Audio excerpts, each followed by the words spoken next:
Here we're looking at this old German violin again. We straightened out this crushed rib, and we're working to replace the cleats that are put in poorly and the wrong size. That one we'll probably leave there, just this one on the back. Don't know why it was even there, but probably when the last person worked on it and put these cleats in, they put one up there too, because it looks like they may have glued that seam. In any event, these ones on the top were so poorly put on, they were just popping right off, and you can see why. There's dirt there. See, they glued it to the dirt. There's no contact with the wood. You got to get it down to the bare wood to glue it. Plus, they're so thick and long, it's going to interrupt the tone. Well, we might just thin these out, but you can see how easily they pop off when you just get under the corner there. Boom, there it goes, dirt. So we're making some new ones. We already made them and pre-sealed them with glue because the wood is so porous, it soaks the glue right up. That's the other reason these popped off. So we'll make that half the width, but a little longer. As the strength is in the linear strength, which is very strong. It doesn't have to be more than a 32nd of an inch thick at the most, because it's linear, pulling this way and that way. This way, it easily breaks, but you're not going to be doing that with the top. You're trying to hold, the grain is holding this crack together that way, if you know what I mean. So before we glue the new patches on, we scrape off the old glue.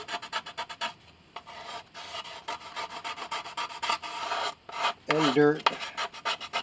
They also have a sealer, a kind of a finish they put on these.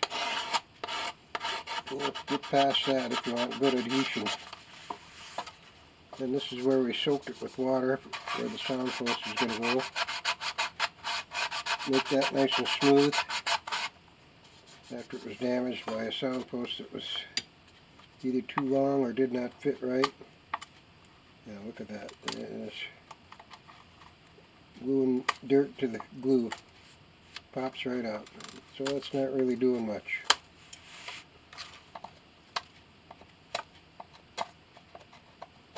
Now if that was a good glue joint, you would have to chisel that off. It's just not pulling up any wood. A little bit there, pulling up a little wood from the patch, but none from the top. Which means you don't have a good glue or a wood-to-wood contact.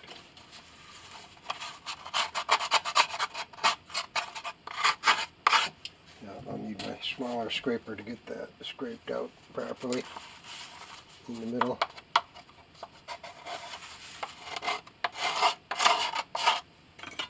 I don't know where that is right now. Tool is missing in action. It's down here though. I also have a little crack here down by the seam. I'll have to glue that up. But let's make sure that's nice and flat and clean.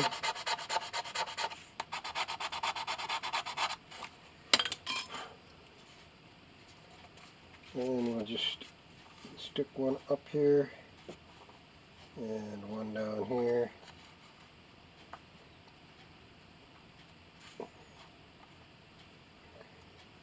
That should be sufficient. Leave plenty of room there for vibrations.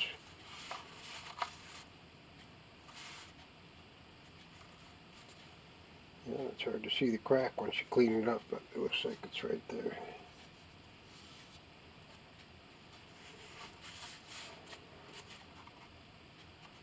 And if it's a nice fit, you can nice and flat.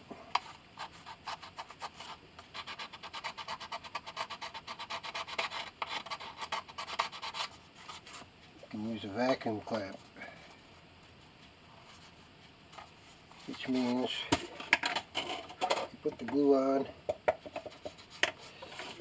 and it creates a vacuum. Get that slightly damp just so it won't dry out when we put the glue on. Don't want any raised grain. Spit a drop of glue. Where's all my glue?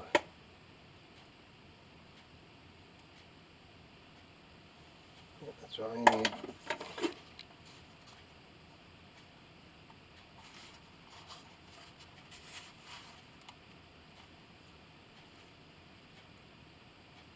And wiggle it back and forth. No, that's not perfectly flat. I can see by the glue squishing out. So we'll clamp this one down.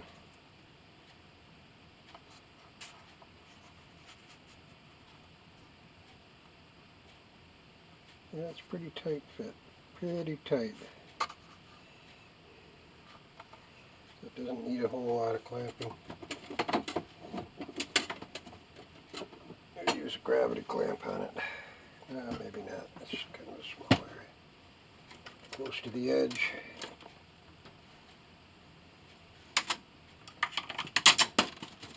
Yeah, I'll use this one here, modern clamp. Any clamp that will reach will work.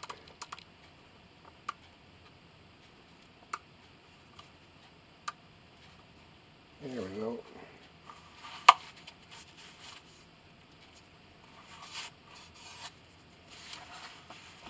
So that's our instructions on putting in cleats. Now this had 1, 2, 3, 4 large ones.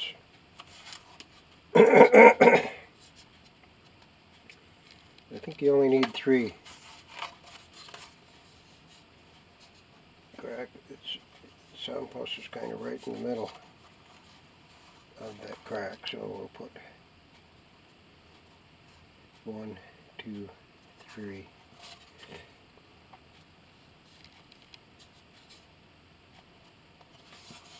There's another crack next to it, but that's not where the sound post is. Well, maybe we'll do 4, but I think actually 2 might even be enough.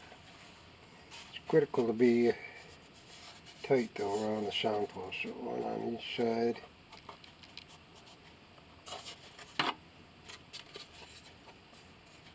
Yeah, I think that should be sufficient. If the sound post is right in the middle, or the crack is in the middle of the sound post, and you have support on both sides as long as it fits properly. Well, we'll do that next time while we're at it. Show you this the Genie model we're working on at a crack right there. In between the 2 last peg holes, there's a crack. So we glued that crack. Now we're cleaning up the inside and put a patch going from here to here on the inside. Actually goes from here to here too. You can see it maybe a little overhanging inside the peg hole there. We'll cut that off once we put it back together, but you need reinforcement there. It's a critical place for the peg. It actually looked like it was a manufacturing defect because there was a gap on the inside too. We've got that pressure clamped with the cork. So catch up with us next time. Thanks for watching.